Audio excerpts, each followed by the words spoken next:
Hello, everyone, and welcome to another Analytics Masterclass. Today, we're going to explore so many things. Of course, the major area for discussion today is gap analysis. I'm sure you're aware. That's the reason why you're on the call at the moment. Okay, we'll take a look at two fantastic career paths. We'll be focused on business analysis and also agile project management and how you can get into any of them. But most importantly, we're going to have fun, okay? And so, not to waste any more time, we're going to get into it very, very soon. But something that we have to do to ensure that we learn a lot from the session today, talking about the case study, understanding how to carry out gap analysis, and maybe even sprinkle a little bit of process mapping in there as well, which I'll call a bonus, okay? So, for you to get all of that from the session today, for you to get 100% from the session today, there's something that I need you to do. There's something I need you to do. And I'm going to do that as well. But for us to have fun, for us to be able to get to 100%, you need to do something too.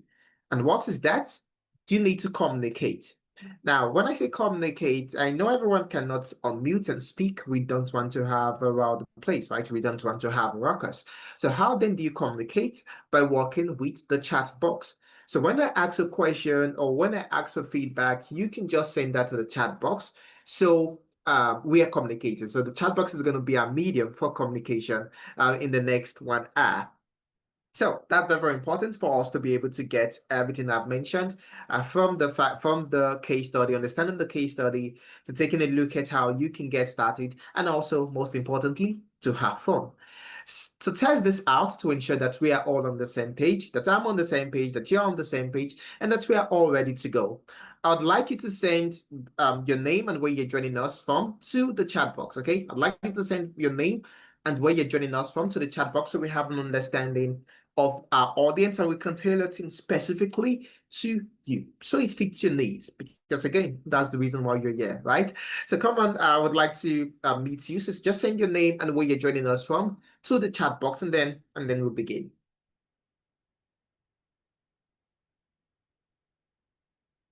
So I need the comments. The comments is to start coming in, or except maybe we should just end the session right now and we all begin our day, or we all go to bed, depending on your time zone, right? So I can see Anastasia, okay, Lillian from the UK. Thank you very much, Lillian. I need more responses. Genevieve, I would like you to introduce yourself, please. Pearl, Steve. We all talk about networking. We talk about networking a whole lot. So this is where it starts from, really. Okay, it's not really a big deal. This is where it starts from. Victor, I'd like to hear from you. Okay, we have Steve. Steve joining us from Lagos. Thank you. We have Genevieve. Genevieve joining us from the UK as well. Fantastic.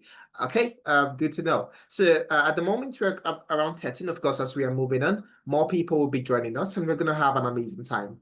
Okay, so we have Victor from UK, and we have Pearl from UK as well. Good to meet each and every one of you. And of course, I will introduce myself soon. I'm pretty sure you're waiting on that.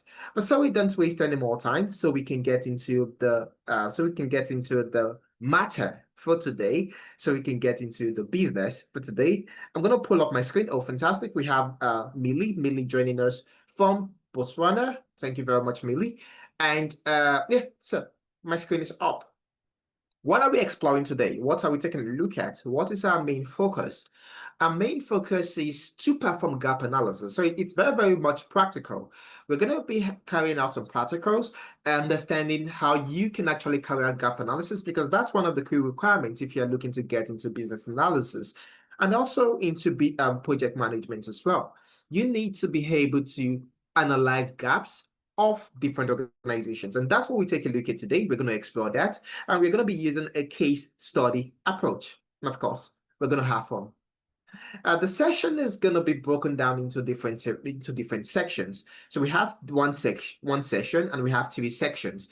The first section, we're going to explore gap analysis, of course, using a case study approach.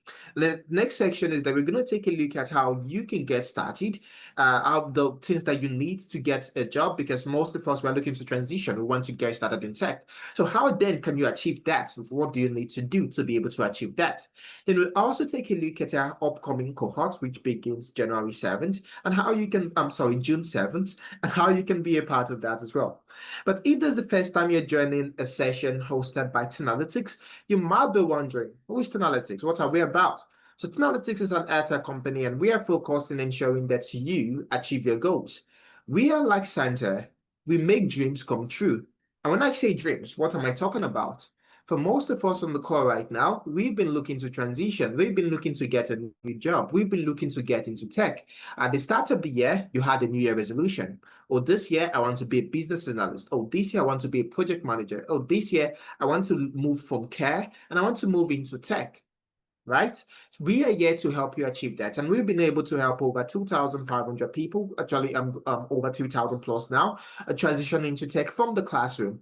That means that these individuals had no prior knowledge of tech, and we are able to take them through everything they needed to know and help them get a job. Right, and that's amazing, of course. And we have programs ranging from data analytics to business analysis, data engineering, data science, financial analytics, HR analytics, of course, agile project management or agile project management, right? Cybersecurity and also AI engineering, which is coming soon, by the way. So stay tuned, okay? And of course, our facilitators are from the biggest of the biggest of the very biggest of organizations, the Fortune 500 companies. So you know that you are in good hands when you're being taught. But what about me? Who am I? I'm Isisa Gulaho, as you can see from the name tag at the bottom left, and I'm the lead in charge of trading and operations at Tenalytics. I have a lot of experience, half a decade of experience at the moment, ranging from data analytics to business analysis to power platform engineering and also predictive AI engineering as well.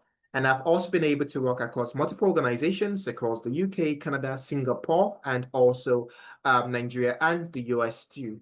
And I've also been able to train over 2,500 professionals across 4 different continents. And yeah, I can play chess. I'm a very good chess player. I know that's not here, but I think that's a fun thing to know as well. And I also speak French, looking to be fully conversational before the end of the year. And a couple of other things as well. Probably get to know more about me while we move on in the session. Okay. But just to confirm that you're still with me, if you're still with me, I want you to send ice cream to the chat box. Okay. Ice cream. And I'll tell you why I said ice cream later on. Don't worry. I know it might be a bit weird right now, but send ice cream. You know, ice cream. Okay. Ice cream, not hi. Abdulajid. Okay, ice cream. Okay, Pearl says ice cream. Thank you very much, Pearl. Cornelia says ice cream. Yeah, we have ice cream from Lola. We have ice cream from Abdul Majid. Fantastic. Absolutely fantastic. Ice cream. And I need more responses. We are currently 20 on the call. And of course, that number is going to increase as we move on. So I need more people to respond. Kadiri, I want you to confirm that you are with me. MK. MK, does that stand for Mortal Kombat? I'm just a bit curious. Okay. Does that stand for Mortal Kombat? Because I'm a gamer as well. So maybe we could connect some other time. But yeah, good to know that we have a place I can see Mirabel responding to ice cream. Steve, ice cream, pretty damsel, ice cream, of course. Thank you very much, everyone. So good to know that we're together. So yeah, that's a little bit about me. But moving into the real business, moving into the business of the day, what we are taking a look at is a case study, and we are exploring gap analysis. Now, from the image that you can see on your screen right now, there's something that might be a bit bothersome. And what is that? I'm talking about the individual that's in the background, the man that's currently taking a look at a PC and currently has some plates, probably plates of empty food and empty plates. The food has been consumed, and he's looking a bit distraught. So why was that face attached to gap analysis? Why, you might wonder. I wondered as well the first time where I saw that this kind of face can be attributed to gap analysis. And what did I figure out? This face right here, I'm gonna get my pen. Okay, this face right here. Sorry, just trying to draw an arrow. Okay, so this face right here is the face of a business owner, the face of a CEO, the face of a founder, the face of someone that's running a business that really does not understand what's going on in the business. So they are currently at a point where I would love to call point A, and they need to get to a point which I would love to call point B. But they don't know how they can move from point A to point B. it's a dilemma, really. They don't know where to start from, what is working, what's not working, how to go about things. It's confusing.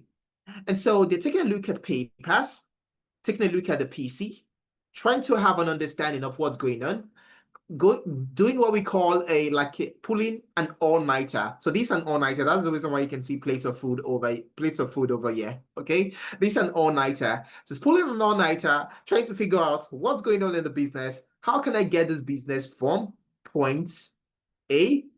Okay, pardon my writing. Okay, pardon my writing, but I'm pretty sure you'll be able to read what's on there. So it's looking at how we can get this business from point A over to point B. Okay, we need to get this business from point A to point B. So how do we move? That's the reason why this founder is currently pulling an all-nighter, and that's what we're going to figure out. You, each and every one of us on the call, we're going to come together and we're going to figure things out, and we're going to help these individuals smile at the end of the session because we're good. We're good people. At least I know I'm a good person. I've been told. Okay, but yeah, moving into the case study, the actual case study. Uh, what's the business like? What are they doing? What's the story? What's the story behind this? The story is that we have a company called Nova CRM, and it's a rapidly growing B2B SaaS company. That's software as a service, if you know what I mean. You know, software as a service, you pay to use the software, and you usually have like subscription basis. So Nova CRM, they provide customer relationship management tools for different businesses, SMEs, that's small and medium scale enterprises. The company is doing well. The company has been doing well, but recently they hit a roadblock. And what is that? They know that we can make more sales. We can make more sales. They don't have a problem generating leads. Lead is not a problem. There's always a steady inflow of leads. There are always people asking about the business. Oh, all these organizations reaching out to Nova and asking them, oh, I would like to see how I can onboard my participants or my employees into your platform. I'd like to see how we can integrate your platform into what we do as a company. That was never a problem.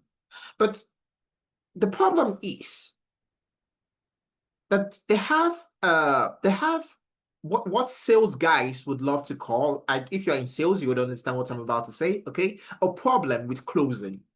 They couldn't close.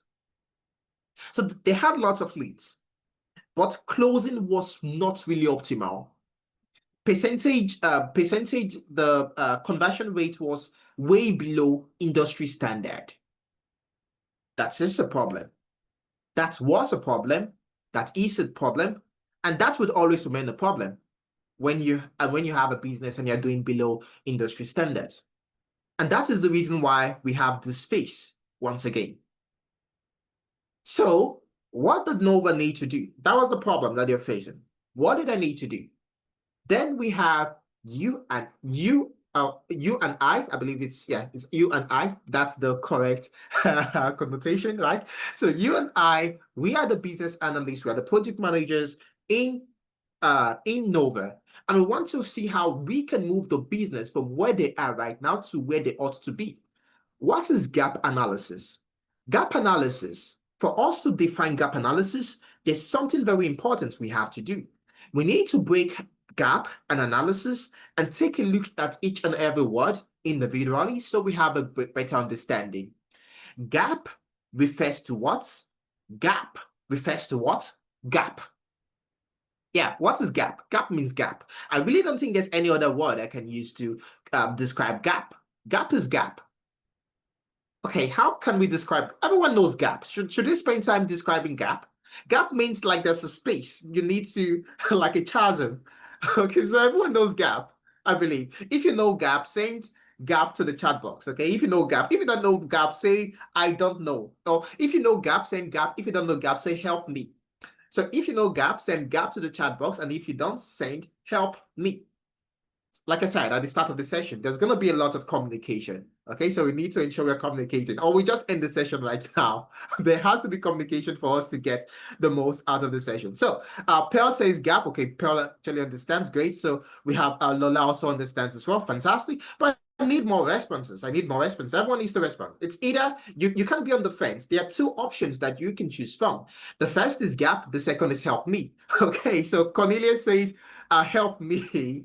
And then we have a pretty dubs that says gap. Okay, I don't think I've heard from Sharon though. So Sharon, I would also like to get your feedback too. So for the sake of Cornelia, I'm going to go ahead and explain what gap means. Okay, for the sake of Cornelia, I'm going to explain what gap means. And every other person that probably doesn't want to speak, they're a bit shy. So what is gap? Gap means it's a space, a chasm. Let's say you are trying to get from, um, what kind of analogy can we use now? You're trying to cross a bridge. Okay, you're trying to move to an island. So you have a place and you have an island, and there's a gap at the middle. Okay, a gap in the middle rather. Maybe the gap is the ocean, sea, probably gullies, whatever. You need to leave point A and get to point B. So that's the gap. Now, gap in this case, that's definition of gap is actually the actual definition. I know I used actual twice talking about tautology, but again, follow me, okay? So the gap is actually the gap in business analysis can also be likened to the gap, which refers to the actual definition of gap in the English dictionary. So when you think gap, know it is gap. When you get gap, don't start thinking. Sometimes you overcomplicate things. I used to be a victim of that earlier, but now I'm a very simple guy. So gap means what? Gap, it means space. You need to cross, you need to move, you need to jump. That's gap. Then what is analysis? Analysis means you're trying to figure out what is the cause, what's this about? Either the cause of a problem, either the cause of a solution. It could be you're trying to dismantle you're trying to dismantle a material into several components for you to know what makes this thing tick, what makes it tick, what comes together to form this. What is the basis of this particular thing that I'm seeing right now? That is analysis.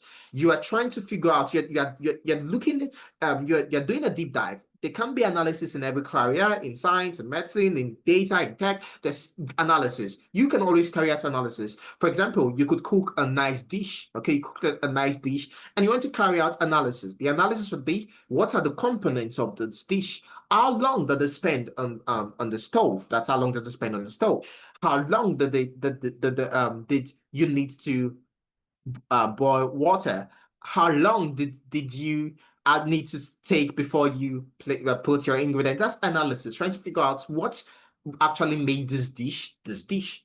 So your gap and your analysis put together, and that means that you are analyzing what created that gap. So you are trying to figure out, why do we have a gap? You are trying to figure out, how can we bridge this gap? Because when you know the constituents of a gap, you now know how to take out that, to dismantle that gap. You know what makes up something. Since you know that, you can also unmake that thing. That is gap analysis. So in business analysis, in project management, gap analysis is you figuring out, how can we help this company move from where they are right now to where they want to be. A company is at what we love to call, let's say, point A. Okay, a company is at point A. How can we move this company from point A? This is a C. Okay, so we have, this is a company. This is a company. So we'd have, how do you draw a company again? I'm just gonna draw a house. Part of my drawing, yes, I know I have a lot of skills, but I don't think art is one of them, except maybe when you come to development, UI and all of that. But basic arts, yeah. So this is a company. We call this company. C for company. And then they are currently at this point, I'll call it point A. How can we get this company from point A to point B? There's something that's here we have the sea. We have a sea. Okay, a river, the ocean. There's a sea. So we have the sea. How can we move from point A to point B, crossing this sea? How can we cross the sea? That's gap analysis. So maybe we'd need to take a plane, if it's possible to put the entire company in a plane, on avion. That's French, of course. If you can put up everyone in the plane and move them to a different location, then maybe that's what we need to do to move them to point B? Or do we need to swim? Do we need to build a bridge? So how can we move this company from A to B? By crossing that gap. That is what gap analysis is all about. So now that we've understood that, moving on. The next thing that we had to do, we had to analyze the gap for Nova CRM. And to analyze the gap, remember, I said that gap analysis, it involves two things. You're trying to move, or let's say 2.5 things, 2.5. You're trying to move an organization from where they are right now, which is the first thing, and you need to move them to where they want to be, which is the second thing. And then the 0.5, the half, is that you need to figure out how you can do that. So that means that before we can even take an organization to where they have to be, we need to first of all know where are they currently, where are we? And that is the reason why this is very important. Now, there are other things that you need to do. I'm going to give you guys a disclaimer here. Okay, I'll give you a disclaimer and listen closely. Listen closely, disclaimer. The disclaimer is usually, let's say 90% of the time, scratch that. Let's put that at 99% of the time. 99% of the time, gap analysis does not function alone.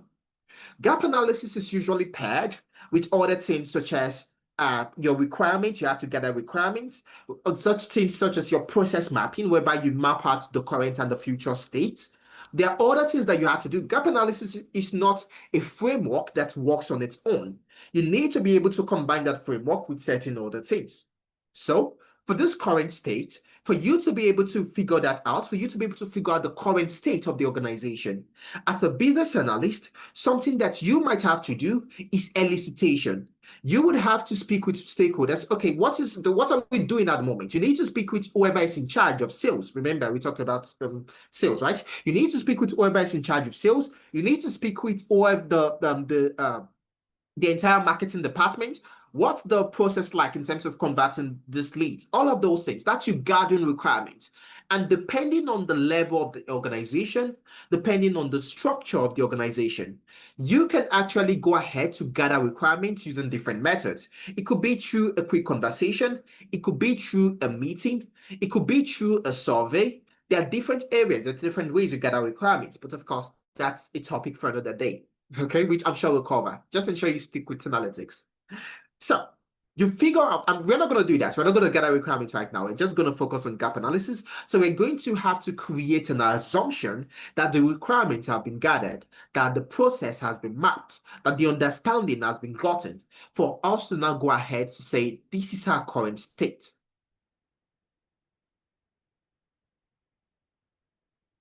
Are we good? Okay, yeah, I believe we're good. So moving on. What then did we identify for Nova CRM in terms of their current state?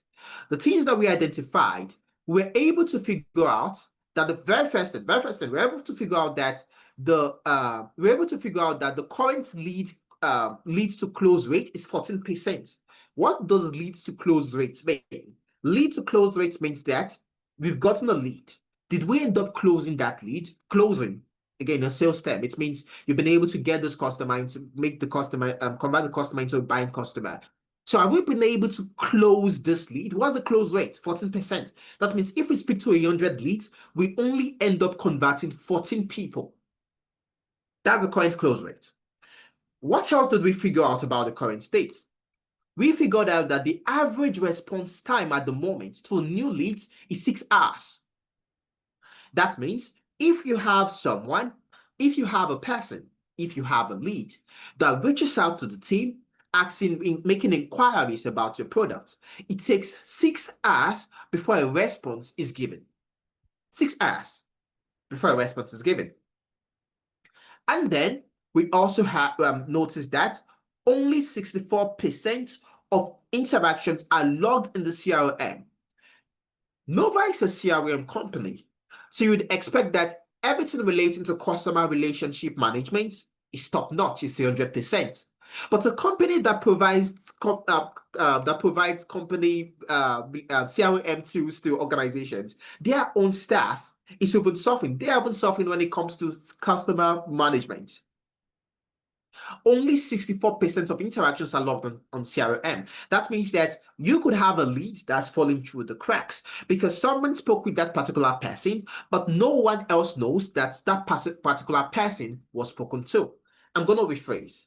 You can have leads falling down the cracks using this when not all interactions are logged in the CRM, because you can have a person that spoke to a lead and another staff, another employee does not know that this lead has been spoken to, does not know if this lead should be followed up with, does not know if this lead said, oh, I'm going to pay in 2 months' time, so that they are reached out to in 2 months' time to figure out how we can get our CRM into the organization.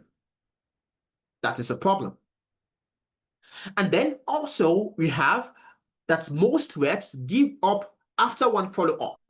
So what we also figured out is that there's only just one follow-up. We just reach out to these clients just once. And most of our customer reps, they do what? They just forget about that customer, forget about that lead, and move on to someone else. No structured strategy in place. You know, now that I'm taking you guys through all of this, taking you through gap analysis, it no longer seems like we are talking about gap analysis. It now seems like we are talking about sales. Okay, so maybe we should change this class from a gap analysis to a sales class. What do you guys think? Do you want gap analysis or sales? If you're for gap analysis, and this is going to influence my decision, it's going to determine if I'm just going to make a switch right now, actually on the call, forget about gap analysis and start talking about sales. Okay, it's going to determine that. So I need you to tell me, what do you want? Do you want gap or do you want sales? So Pretty Damn Self says both. Okay, and then we have Abdul Majid says gap analysis, gap analysis. Okay, Cornelia says both. Okay, both. Okay, thank you, Cornelia. Okay, so both. Lole says both as well. Tommy Tucker says both. So we should go in. Okay, okay, no problem. I'll consider it. Okay, I'll consider it. It seems most people want both, but I'll consider it. But for now, let's stick with gap analysis. Then, if we have more time, we talk about sales. Okay, then. So that's the current state. That is the current situation of this company called Nova CRM. That's the reason why they are not able to make more sales. This is what we call their point A. Their point A. This is where they are currently at. This is their current location. They are at this point. They are point A. Point A. Now we have to get them from point A to another destination. We have to get them to what? To another destination. And I'm trying to draw a road, yeah? Just so you know, okay? We're trying to get them to what? To point B. This is what we're trying to get them to. We're trying to move them from point A down to what? Point B. So we've been able to figure out where are we at the moment. And there's this popular saying that you cannot get lost if you at least know where you are. Okay, so for you, you should know two things so you don't get lost. You should either know where you are or where you're coming from.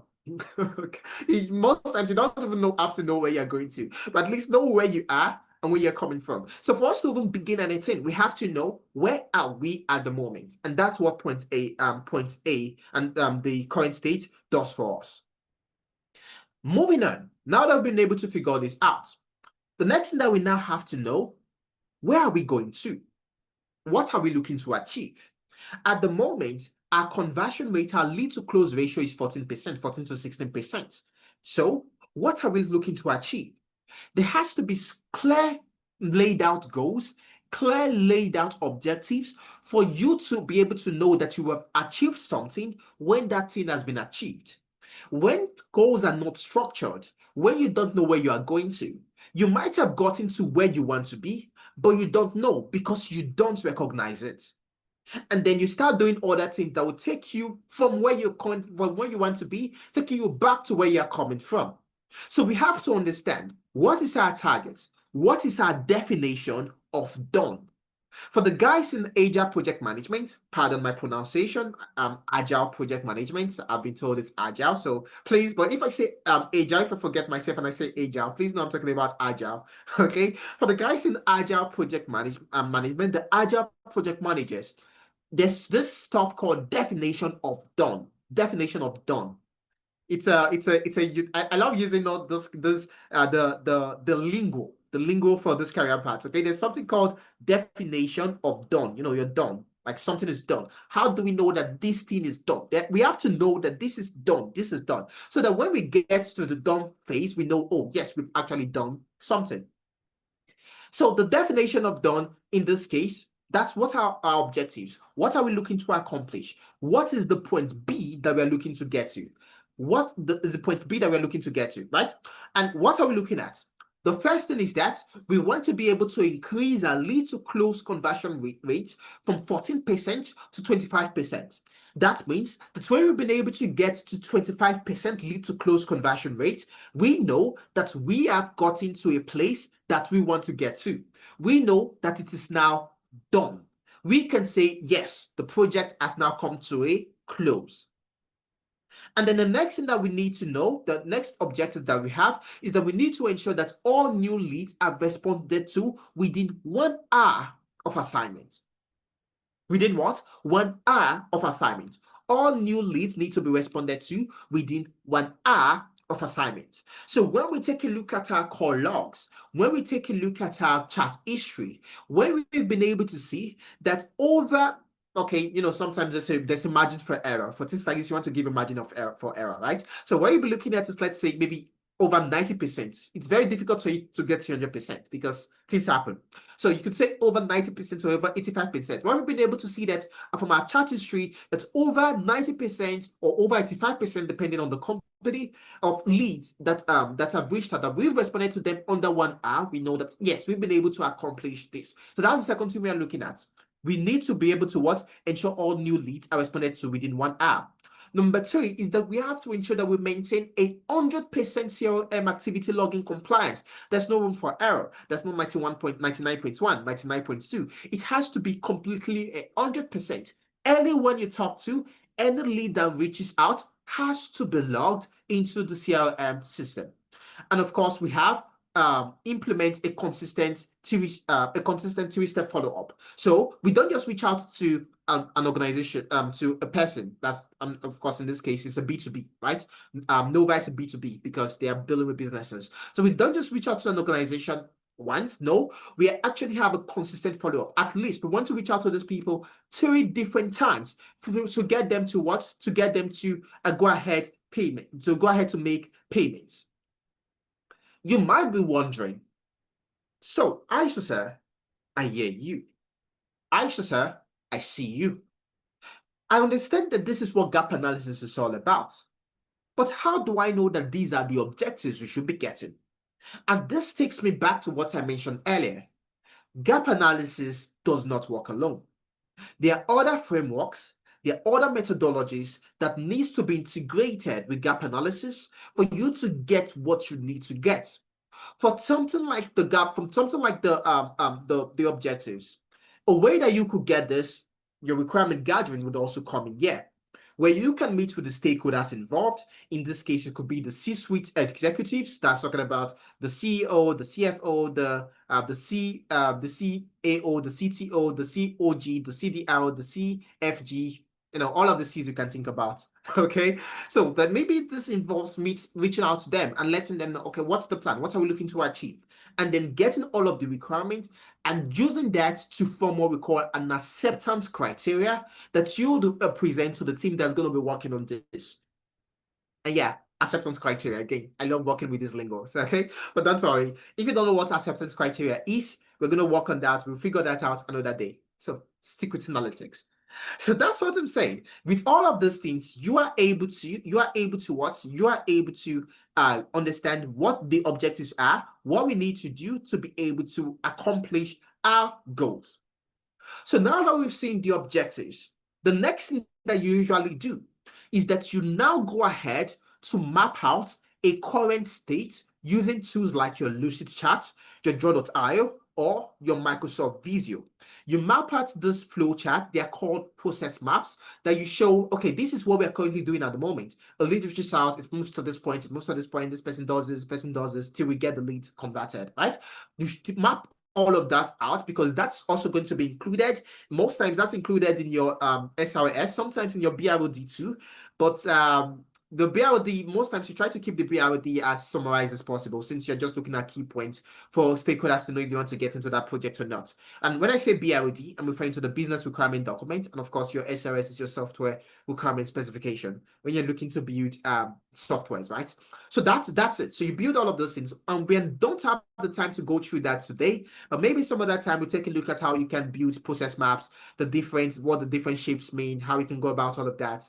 But for today, we'll be moving to the next thing, which is now that we've been able to figure out what the point A is like and what the point B is like. That's where we are at the moment and where we want to be. Now that we've been able to figure this out, the next thing that we need to take a look at is what is we need to draw a table. Okay, we've taken a look at the point A.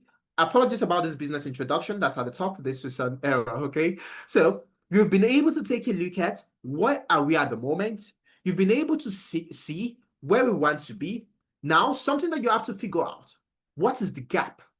Remember I said that in gap analysis, there are three different things you have to know, or rather, I misquoted, okay? I did not say there are three different things. I said there are 2.5 things you have to know. Number one is that you have to know where are we. Number two is that you have to know where are we going to.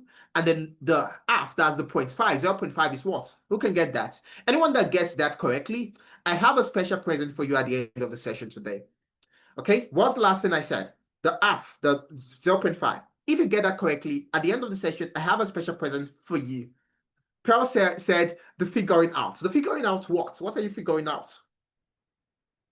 What are you figuring out? Anyone that gets this correctly, I have a special present for you at the end of the session. In case if I forget, just let me know. When we're rounding up, you can just let me know. Oh, I say you mentioned this. Okay. So Pearl said the figuring out 754,095. That's 754,095. Said the gap. Pearl said the solution. Abdul Majid said, where are we coming from? So what did I say? Well, so 0.5.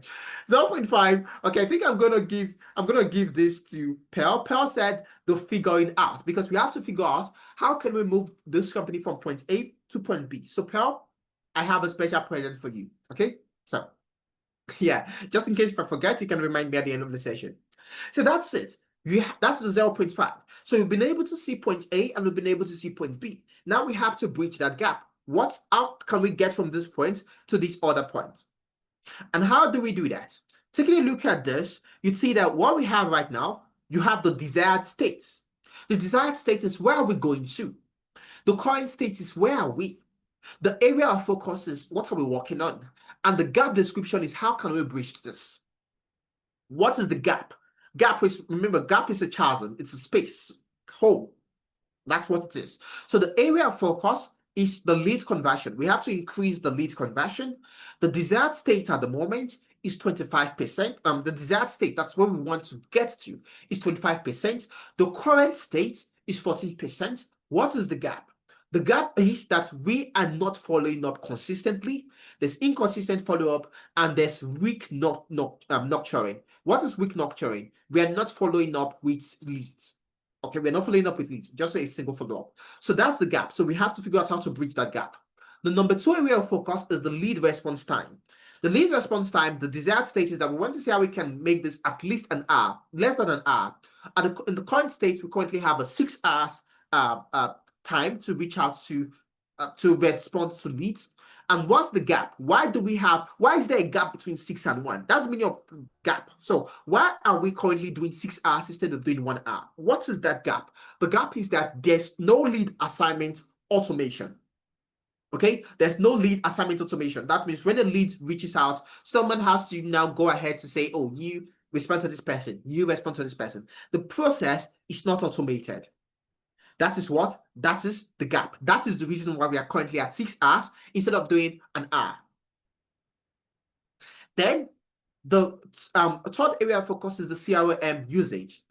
The desired state is that we want to have 100% of activities logged. The current state is that we have at least 64% compliance. That's what we are doing at the moment, 64% compliance. And why do we have this issue?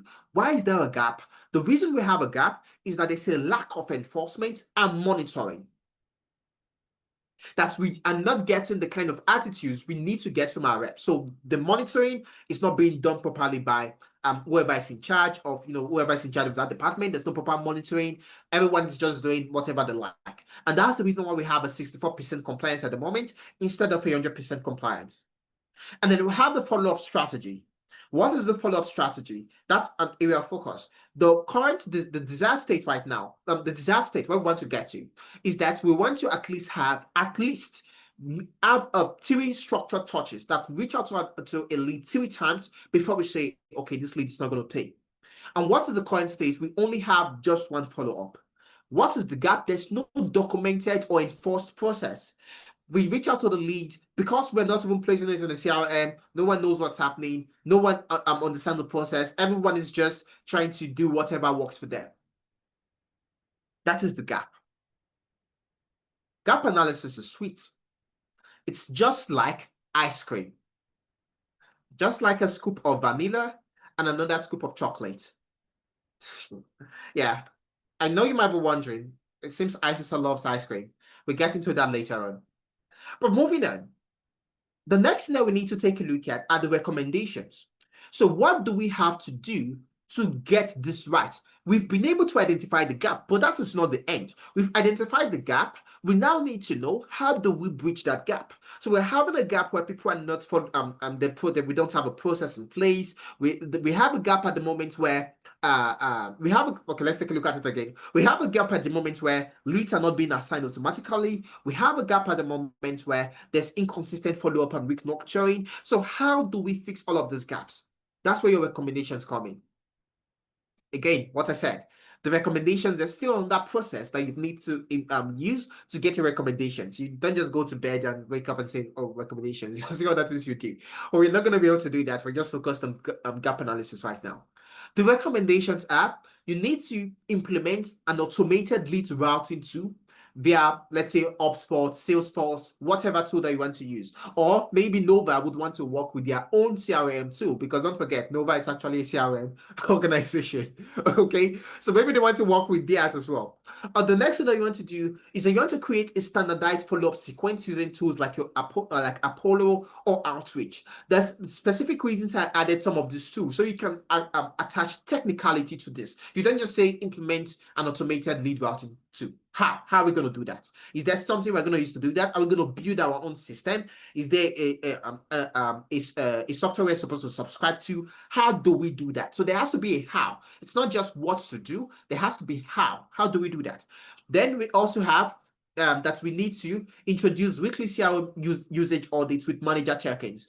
So the team lead, the manager, the manager of that particular department, okay, whoever is leading that team, should be having weekly audits. Now that we see that people are not really following up with what they need to do, why don't we have weekly audits where we check to ensure everyone is using the CRM as they should?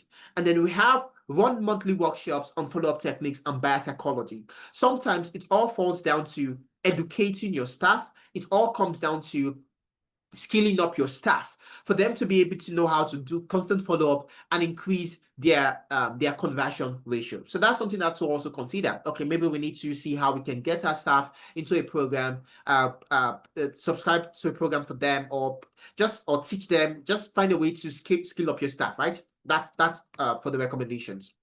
So doing all of this, this will now lead to what? This will now lead to an action plan. I'm very, very big for me.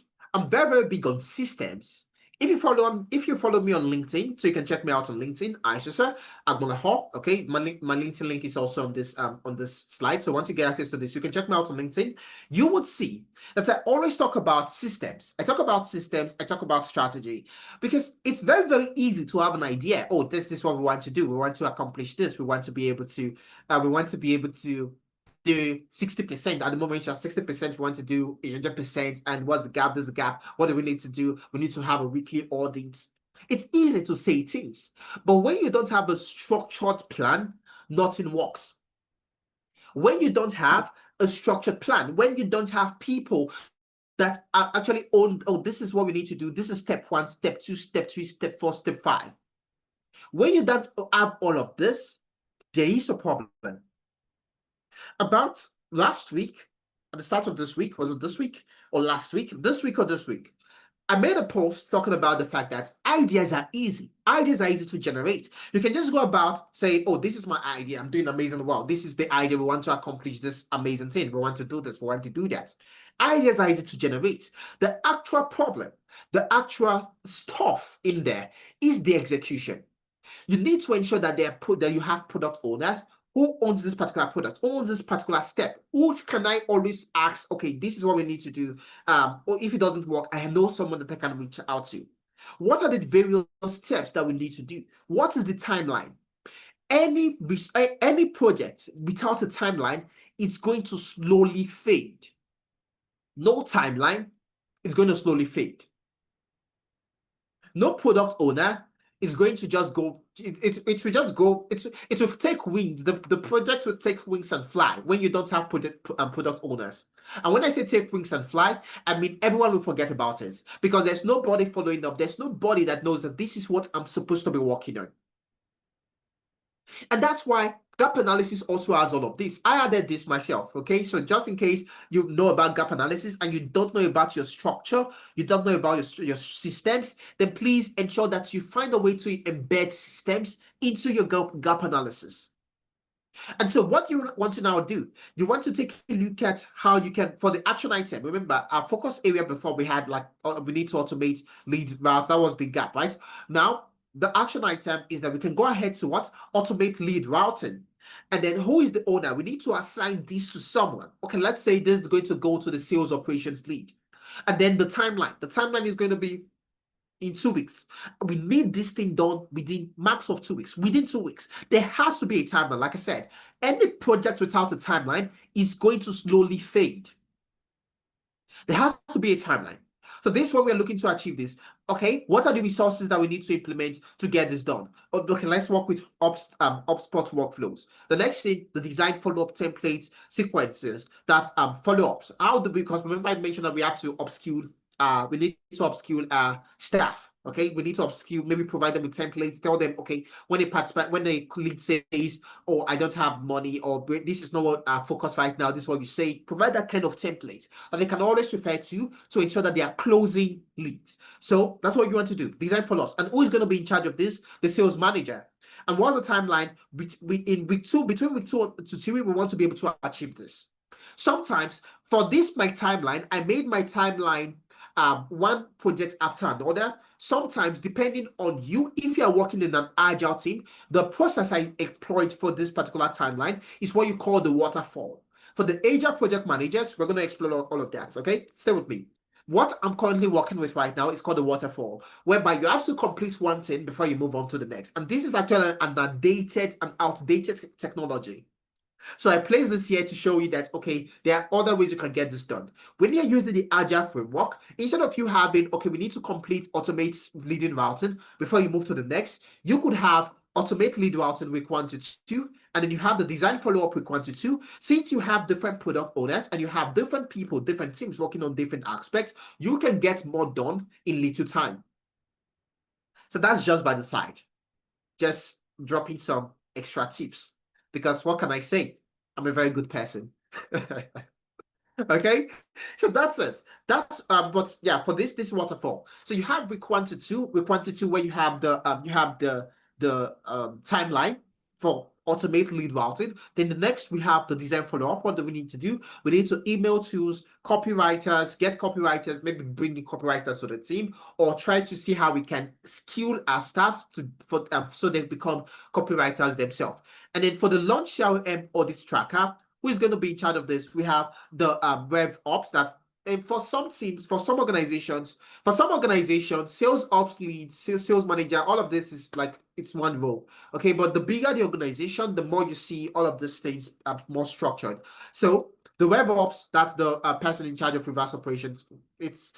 You hardly see this role in SMEs. Okay, you usually see this in larger and larger organizations. So for the timeline you have, okay, we're going to work with 2 weeks. Okay, we're going to accomplish this in 2 weeks. And then for the resources needed, you have the CRM reporting dashboard. We need to have a dashboard where we're tracking all of those things. Then you have the trained sales team, bring in a sales trainer, accomplish this in 3 to 4 weeks, then you have your internal training session assets. That's what we need to do. So now we have a plan. Now we know what we need to do to take the company from point A to point B. And by doing all of these things, we now have expected outcomes where we are able to lead, we can increase our lead to close rate from 14 to 24% within 90 days. Fantastic. That we are able to have, remember, this is what we call expected outcomes because we've not carried it out yet. We've not done the project yet. Okay. What we just did, we analyzed gap analysis. So gap analysis, now we already know what we need to do in terms of structure, in terms of systems, but now we have to actually go ahead to do it. So what's going to be the expected outcomes after we've been able to put all of these things in place? Our lead to close rate should increase from 14 to 24% within 90 days. Our average response time should drop from 6 hours to under 1 hour. Our CRM compliance improves to 95% plus by month 2. So by month 2, we should be seeing at least a 95% compliance rate in CRM, and then from month 4, month 5, we'll be shooting for 100%. And then follow up abandonment it should reduce by 70%. Should reduce by 70%. In gap analysis, as project managers, as business analysts, you also want to be factual. You also want to know that it's going to take time for people to adjust. That's the reason why we're looking at, okay, by month 2, we know our goal is 100%, but by month 2, let's say we can get to 90%. Oh, we know our goal is 50%, but let's see by next month how we can increase to 30%. So that's the expected outcomes. If you know you're still with me, send ice cream to the chat box. If you know you've been following so far and you've been enjoying the session, of course, okay, send ice cream to the chat box as we always do. I'll tell you the reason for the ice cream at the end of the session. Just stay with me. So we have 754,095 ice cream, great. Cornelia ice cream, Genevieve ice cream, Abdul ice cream, Timothy ice cream, Pearl ice cream, Lola ice cream, ice cream, ice cream, and ice cream. Good to know we're following. So that is what gap analysis is all about. That is how you get to achieve. So, Pearl, yeah, just stay with me, okay? Don't worry, don't worry. Don't worry. Just stick with me, and I'll shock you, as they say. Okay, so ice cream, great. So then at the end of the session, there will be item 7. Maybe not everyone would understand what item 7 is, but if you're from West Africa, particularly Nigeria, you should understand item 7. Yeah, we had someone that joined us from Botswana earlier. I believe that was Miley. So I don't know if she would know item 7, but maybe not. Maybe she will. But no, we can have that conversation some other time. So yeah, there will be item 7 in the session today. Now, that's for the expected outcomes. That is what we need to do. That's what we are looking to achieve. Now that we've been able to take a look at all of these things, there's something that is also very important for you to know, and that is, who is a business analyst? Because we've explored what it means to get into gap analysis, but you also have to know who is who is a business analyst, who is a project manager, and that this career is actually worth it. It's the year 2025. This is not the time for you to be getting into careers that are dead ends. And what is a dead end? A dead end is when you get into a place where you cannot move forward, you can only move backwards. You don't want to move into a career like that. So there are certain things that you have to understand. You have to at least get some sort of proof to know if it is worth it to be a business analyst or to be an agile project manager. You need to know. And that is how we come across the World Economic Forum. The World Economic Forum is a very large organization, an organization that it consists of CEOs of the Fortune 500 companies, organizations that determine global economics. And they release a report every 2 years. A report every 2 years. And this report is called The Future of Jobs. This is a report that's open to the general public. You can just go online and search for the Future of Jobs, and it's going to pop up. Of course, once you fill in the attendance form, you get access to the slides. So you can also check this out. You can download the materials and get to read up on it. It's about 300 plus pages. It's a long read. But what we are focused on right now is on page 27, if I'm not mistaken. And what does this show? This shows jobs that are going to increase with time in terms of demand. And it also shows jobs that are going to decrease with time in terms of demand. And what we can see right now is jobs that will be created and jobs that will be destroyed in the next 5 years. What we are actually focused on are the jobs that are located on the left. That's jobs on the left. The jobs on the left, these are the roles that will increase with time. And the jobs by the right, these are the roles that will decrease with time. So the ones by the left will increase and the ones by the right will decrease. The ones by the left, that's what we're actually concerned about. That's what we're interested in, and not the ones by the right. I think I'm missing my coordinates now. Left, yeah, this is left and this is right. My left, your right, or your right, my left. I don't know, but that's the reason I wrote it on the screen, so you know what I'm talking about. So that's in we are focused on the one with the increase title. And what you'd see is that you're going to see jobs. You'd see jobs. We're focused on business analysis and agile project management now, right? And what you see is that you'd see business analyst roles. That's the process automation specialist roles. That's a business analyst role. As a business analyst, one of your main duties is to look for ways to automate processes. But that's a topic for another day. So, what about for the agile project managers? What you also see is that for the agile project managers, you have the project managers also listed on the right. What this shows, let me explain what this graph means. This graph shows that the rows that the blue markings means that these are the number of rows that will be created in addition to the already existing opportunities available. And then the pink areas that are purple, yeah, I think it's purple. Okay, the purple areas is showing you the jobs that will be destroyed. That's the number of jobs that will be lost due to emerging technologies and a couple of other things. So what we've seen is that for project managers, you'd have a lot of roles that are going to be created. A lot of roles that are going to be created. Each one of these lines, I think each one of these lines represents about 10 million. But again, read the entire thing, you see the graph so you can have an understanding. Okay? Is it 50 million? I think it's 50 million. I think this represents 50, so this is about 25 million. But read up the entire thing. But what we're interested in, you'd see that the roles, you're not going to really have roles that will be destroyed for project managers, but rather you're going to have a lot of roles that will be created. And why is that? Because of the fact that many organizations are now moving towards what we call the agile project management, no longer the traditional project management. So when you see project managers here, they're actually referring to the agile project managers working with the agile framework and not the waterfall. And then you have some companies that are looking to transition from waterfall to agile, working with what we call the Wagile.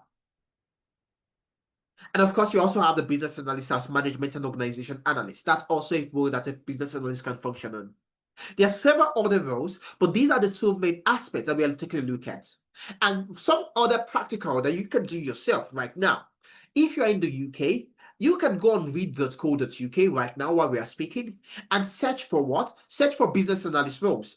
After searching for business analyst roles, I want you to go to the filter and filter for roles that were uploaded just today. And what you'd see is that you'd have nothing less than 100 roles, nothing less than 100 roles that have been uploaded on that website just today. Just today. What does that mean? It means that you can go ahead to apply to at least 20 jobs every day. And you know that the jobs you're applying to are actually roles that are still open, because you don't want to be applying to roles that were uploaded 2 months ago. You don't know if the role has been closed. Now you're just wasting your time. You don't want that. And of course, the more roles you apply to, the better your chances of you landing a job. So this is a great career path for you. And you can also do the same for project managers too. What you would see, like I said, over 100 roles, and this is just one job site. This is just one job site. Don't take, when you take a look at other job sites, you'd see even more. You don't want to be going into a career path where today a job was uploaded, and the next time you see a new job post is 6 months from now. That's doom. That's a dead end. Establishing that fact will take us to something else. Understanding who is a business analyst. You want to get into the path. At least it makes sense that you should know what it means to be a business analyst. You can't say that you want to be a business analyst and you don't know what a business analyst does, who they are, what they mean, how they act, how they function, but you want to be a business analyst. It's not really done that way. So you have to understand that. And that's the reason why we have to take a look at who is a business analyst. What does a business analyst do? Who is a business analyst? Are there magicians? Are there wizards? Are there fairy tale characters? Are there telltales? Who are there? A business analyst is a professional that helps organizations do several things: solve problems and improve processes. Two main things: solve problems and what? Improve processes. Very important. Improve processes. What we did today was an example of process improvement. We are currently at point A. I can move from point A to point B. We're using gap analysis to take a look at ways to improve processes. There's still other things that you can do for your process improvement, but we just took a look at a bit today. A business analyst analyzes the company's processes and looks for ways to make them more efficient and more productive. Things that a business analyst do in things that a business analyst does involves gathering requirements. Of course, I gave hints about that. Modeling processes, talking about building your process models, that's your process maps. Then you have proposed solutions, and you also have facilitate communication. As a business analyst, there are several tools that you have to understand, which we'll get into if you stay with me. But what about the Agile Project Manager? Or, like I said, the Agile Project Manager. I really need to work on that. Okay. The Agile Project Manager. The Agile Project Manager is a professional that does something very, very unique. The Agile Project Manager helps organizations by leading and coordinating their projects using what? Agile methodologies, agile frameworks. What is agile? Agile means that you can be flexible. Agile means that you can be adaptive. Agile means that you can be iterative. Agile means that you can do things in chunks. Just take this part, complete this part before we move over to the next. Agile means that you can have multiple versions of an application. It's because of Agile that you see that an application that has not been completed has been pushed to the public. Because why? They are looking to get feedback from that application to now see how they can reinvent that application to suit the customer needs. Waterfall says that you have to complete that application from point A to point Z before you eventually push. That is not Agile. Agile is all about reiteration. And who leads that Agile team is the project manager. But when I say lead, does that mean that the project manager is a team lead? Not exactly. Who is the team lead? The team lead is the manager, managing that team. The team lead says jump, you ask how high. Okay, but that's on a lighter note. So your team lead should not do that. But yeah, the team leads the bosses, right? People guiding this project, saying, "Oh, this is what we need to do, or this is how we should go about that." Is that a project manager? No. A project manager is also a team lead, but not a team lead. What does that mean? A project manager is a servant leader. What does that mean? I'm just using different words that are opposite. So how does that create some sort of understanding? I really don't know, but it's just the truth. That is who an agile project manager is. Okay? A team lead that's not a team lead, also is a leader that's also a servant. But breaking it down, this is what I actually mean. The agile project manager leads the project, not necessarily the people. The agile project manager decides this is where the project should move, this is what we need to do for this project, but doesn't necessarily lead the people. The people working in an agile team have their own departments, have the people that are actually, okay, these are the team leads, but the agile project manager is a lead, but a lead for the project and not the people. And that's the reason why it's also called a servant leader, because you are also serving the team while you're leading the project. You are serving the team by ensuring that everyone that's working on the team is doing what they need to do, that if there's a bottleneck, it's solved, that everything is going as smoothly as possible. And you are leading the project because you are ensuring that that project is delivered to the organization, and the project actually covers everything that the project should cover, that all of the acceptance criteria has been ticked, that that project gets to a point where you can say this is the definition of done. That's an agile project manager. So, what do you need to know to be an agile project manager? We'll take a look at that. But first of all, as an agile project manager, what are the different areas that you can work in as a business analyst? There's so many. The great thing about moving into tech is that you are not just limited to your title. What do I mean by that? The fact that you went ahead to learn business analysis and now you're a business analyst, it doesn't mean that you can only function as a business analyst. No, no, no. There are several other roles that you can work in because you have the skills that are necessary.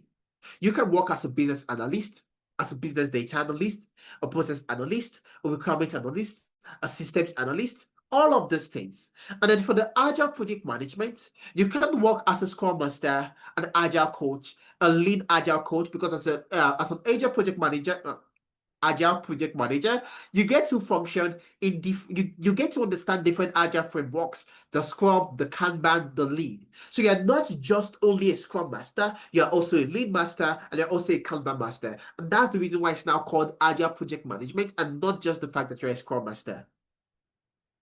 So that opens more opportunities to you.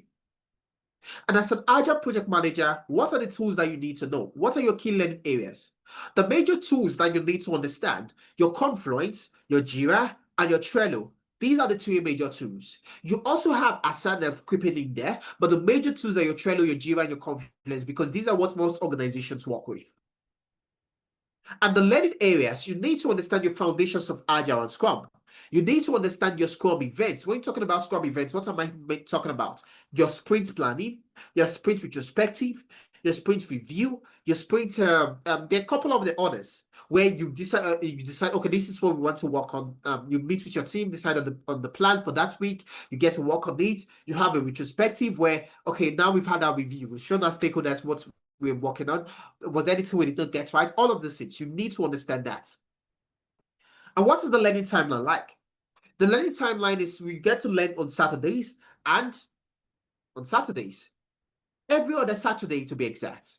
Because there's an hybrid approach when it comes to learning. You have a live class on Saturday, and on Sunday you have a live class on Saturday, and every other Saturday you have what's called the watch me do it videos.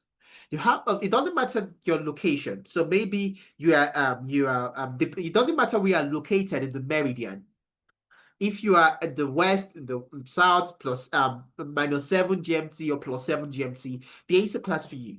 Because taking a look at the morning sessions, you have classes from 11 a.m. to 2 p.m. West African time. So if you're in Europe, you're in UK, you're in Africa, this is great for you. And for those if you're in North America, you're in the US, you're in Canada, then you can take a look at 10 a.m. to 1 p.m. multi-standard time. With the learning timeline being for 8 months, you have 6 months learning in class and, of course, 2 months internship. Then, for the business analyst, what do you need to know? As a business analyst, you need to have a flavor of data analytics because that is where the world is currently moving. We've seen that many recruiters want business analysts that taste like data analysts. Now, I don't want you to be a data analyst. I want you to be a business analyst. But I want you to give me that fragrance of data analytics. It's just like a kid that says, oh, I want to buy ice cream. Oh, mom, can I get ice cream? Or, oh, dad, can I get ice cream? Okay, what flavor do you want? Oh, I want to have chocolate. I want to have vanilla. I want to have strawberry. And then what do? You go to the ice cream shop and you speak with the vendor and say, please, can you give me a scoop of chocolate and a scoop of vanilla? Just place the scoop of vanilla on top. You can just, add in some waffles as well. I need to confess, I'm not a sweet tooth. I'm not a sweet tooth. I just want to ensure that we don't go about with that notion. Okay? I'm not a sweet tooth. Or maybe I am. Or maybe I'm not. Maybe there's actually someone else I'm buying ice cream for. Who knows?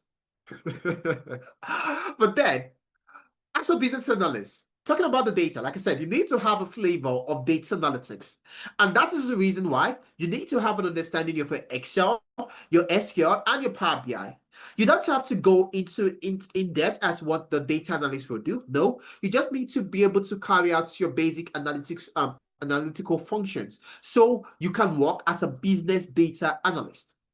Then You have your Lucid charts, your Jordan.io for your process mapping, your Jira for your Agile and Scrum for projects, your Confluence, your Trello, because as a business analyst, you are also going to be working in Agile teams. And you also have your Azure DevOps, which you also get to blend for your Agile and Scrum for projects as well. Because most organizations use Jira, and then you have some organizations that work with Dev Azure boards, just a few anyways. But yeah, you also want to have that under your belt.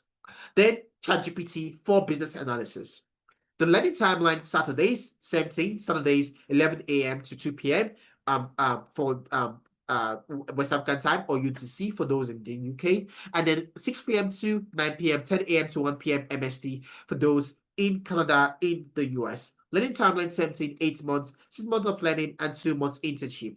And one great thing about this is that you have the chance of adding Analytics and Amdari to your CV upon completion of the program, because you will be learning with Analytics, and your internship, your 2 months internship, will be with Amdari, which is fantastic.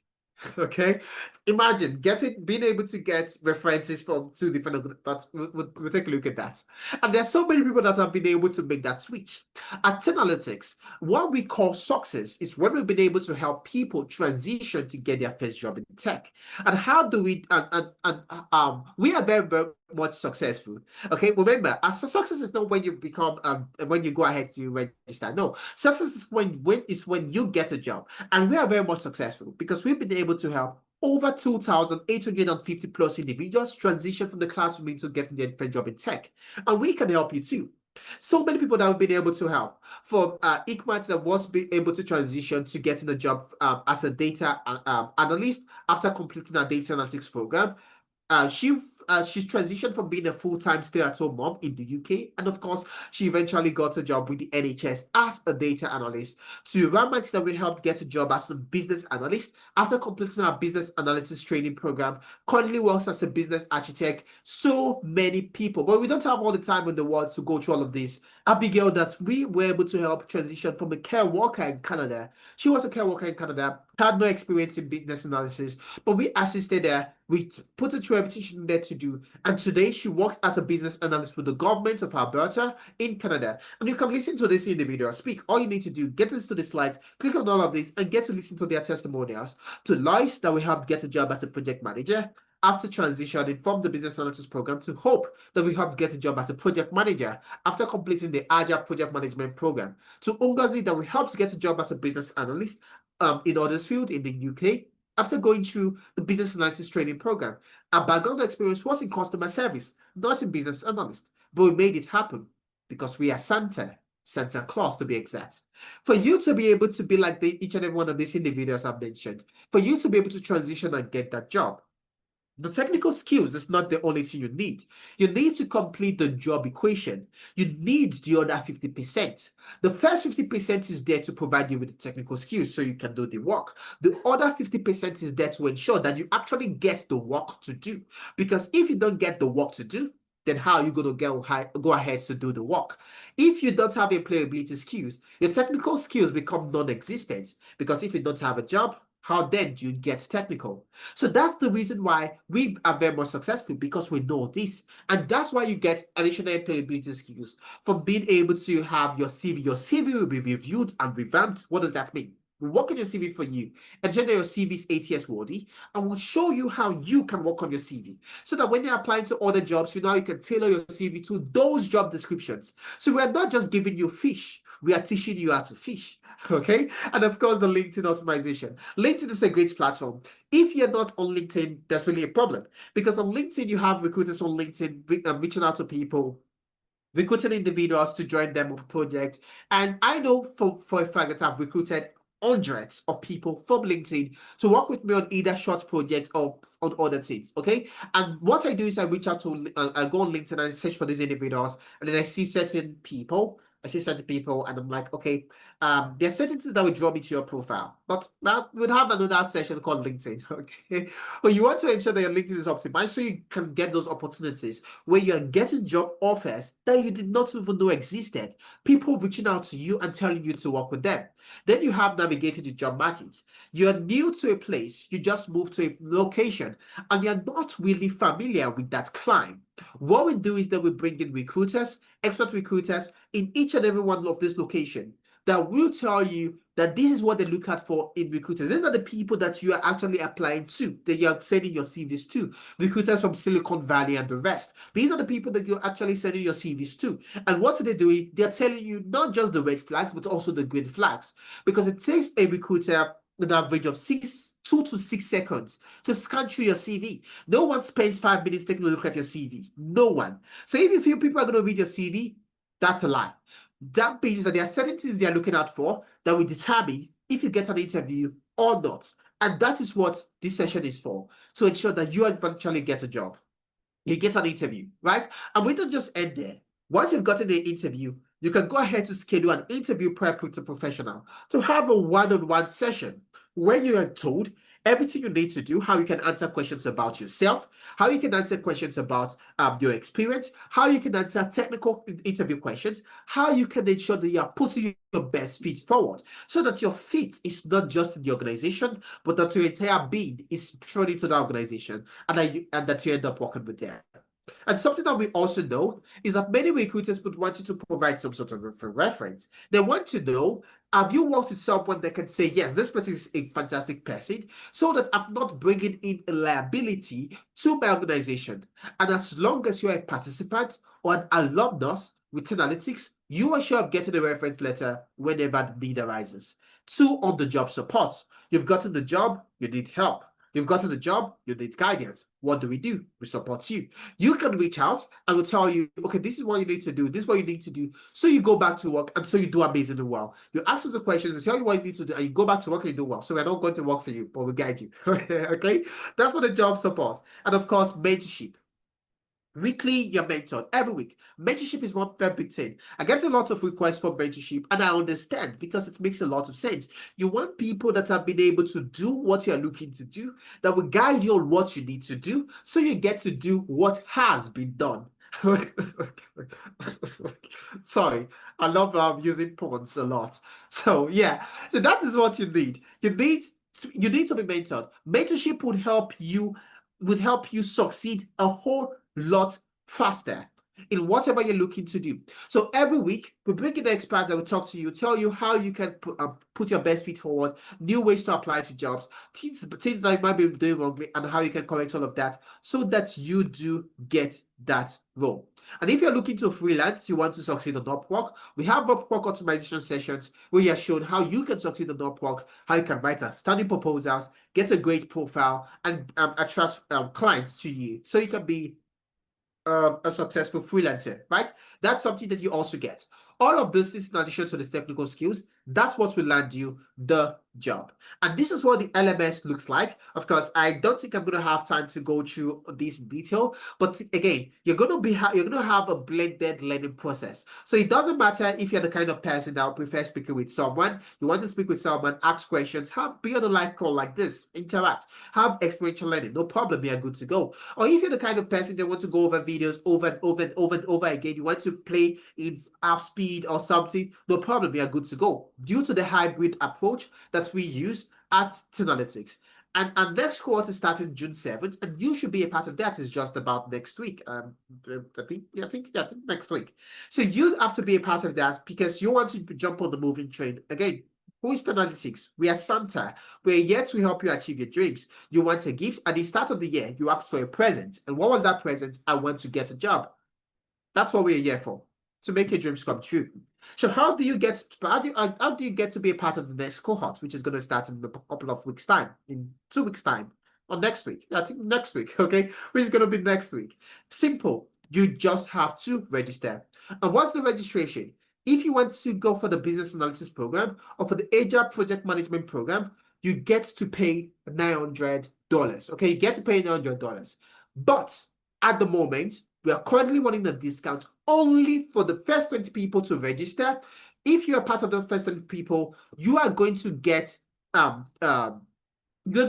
pay $750 instead. And you can break that down into 5 installments of $850 per month. And slots are already filling up very, very fast. I think the last time we checked, we had about four to five slots left. So you want to take advantage of this. So once we hit 20 for business analysis, that's where we are going to cap it. And once we hit 20 for agile project management, we put that cap as well. So you want to go ahead to register as quickly so that you don't end up paying the full amount. So I'm going to show you what the payments platform looks like so that you can make payments. My colleague is also going to send the payments link to the chat box. So once you click on that link, it's going to bring you over to the Analytics Enrollment Center.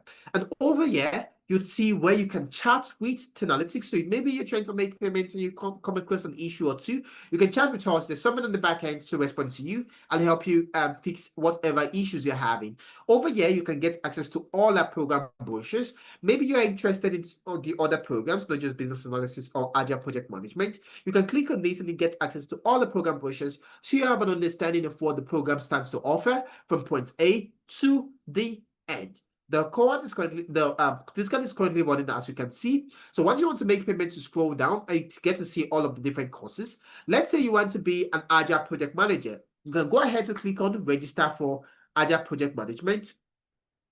And what this will do is that it will bring up this page. So just it's going to bring up this page. Just wait for this to load up.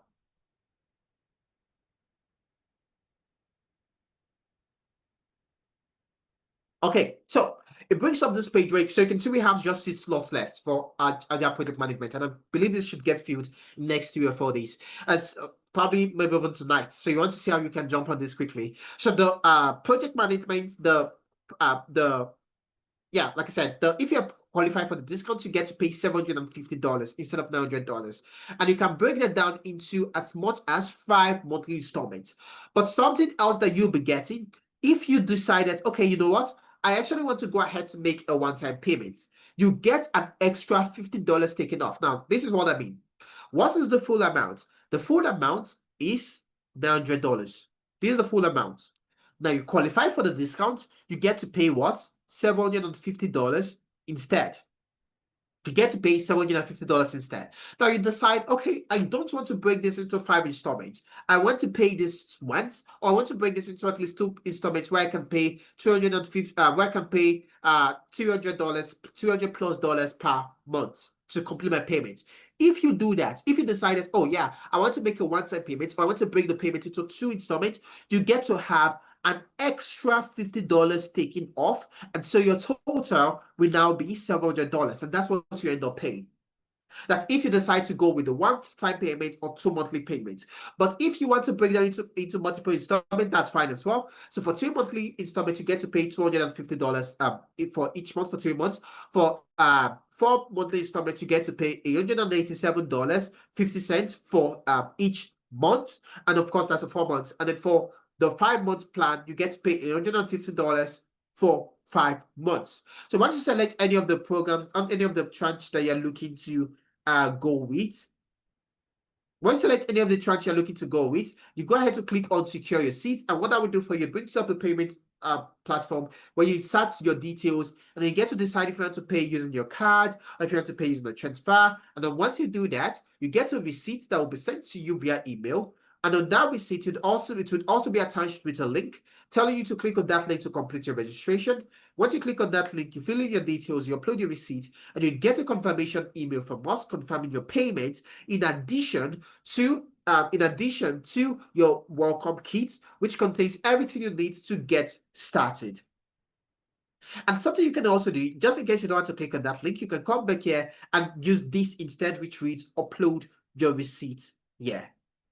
So hop on this train. We are doing great things. You would also be getting a well-recognized certification. Of course, I'm not very, very big on certification because it's skills over certification. That's what we preach every time at Analytics. But still, you'll be getting a globally recognized certification because your certificate will be coming with the ACTD logo because we are accredited by the American Council of Training and Development. And that's something you'll be getting as well. So it's going to have the ACTD logo. It's going to be on your certificate. So I guess that would be it for now. Any question? Any question? If you have a question for me, you can go ahead to ask. I had an amazing time, and I hope we did as well. Okay. I hope we had an amazing time as well. So Pearl is asking for the price of Pearl. The price is $750 at the moment. If you qualify for the discount, $750. Okay. But if you don't qualify for the discount, it's $900. But right now, $750 if you're able to key into that as quickly as possible. Okay, so Steve is asking, can you please talk through about Nigeria? Okay, that's the Nigerian payment because I can't access it via link. Okay, yeah, so once you click on that payment, what it will do for you, it's going to take note of your currency. So it doesn't matter your location. If you're in Australia, you're in India, you're in Finland, wherever you're located, it's going to take note of your local currency, and that is what you're going to pay with. So you don't need to get a dollar account or a pound account. It's going to take note of your currency, do the conversion, and then you get to make that payment. So it doesn't matter where you're located, you can always just work with that link. Any other question? Are we good to go? I think I've taken all questions. I hope we had an amazing time. If you know you had an amazing time, before we call it today, send ice cream to the chat box. Okay, let's end with that. Send ice cream to the chat box if you know you had an amazing time. I can see a question from Pearl. Being a business analyst, do you have to stick to an industry type? No.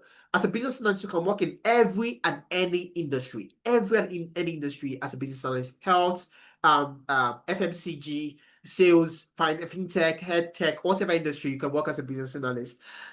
Okay, thank you, Abdul ice cream, put it down. I'm real tired. I thought let's end on a high, okay? Let's end on a high. I need more responses, okay?